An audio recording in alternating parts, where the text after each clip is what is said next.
Baltic Sea, a huge basin in northern Europe. Beautiful on the outside, but on the inside it's a different story. Its main problem, agricultural spills, which have led to excess nitrogen and phosphorus in its waters. And this excess of nutrients in the long term leads to a depletion of oxygen in the sea. Tim runs a mussel farm in Kiel with a specific goal: to combat pollution of the Baltic Sea in an environmentally friendly way, as mussels help reduce harmful excess nutrients. These farms are part of Baltic Blue Growth, a project in which 6 mussel farms, including Tim's, are participating in. These 6 farms are then in contact.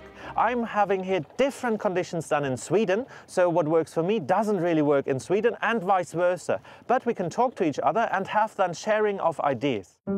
6 countries participate in the €4.6 million project, €3.6 million of which comes from regional aid under the EU's cohesion policy. The Baltic's pollution is due in part to the fact that its waters work as kind of a funnel. The only way out is a narrow passage to the North Atlantic.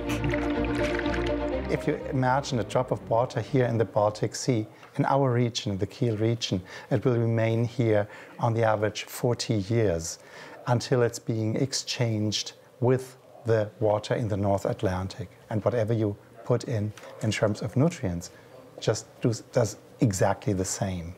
It stays here for a long, long time. Here, the quality and transparency of the water is measured twice a year.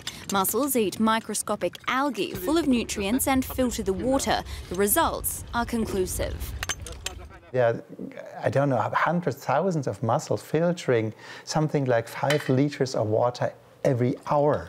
So this is a gigantic mass of water that's being filtered, and little particles such as phytoplankton are being taken out from the water, which results in a higher transparency.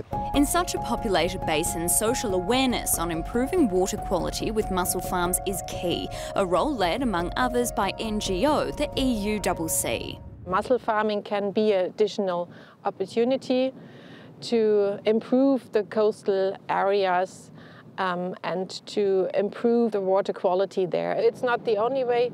We have to think about other solutions in the catchment area. That means to reduce the nutrient loadings, to reduce the nutrient input in the agricultural technique and methods first.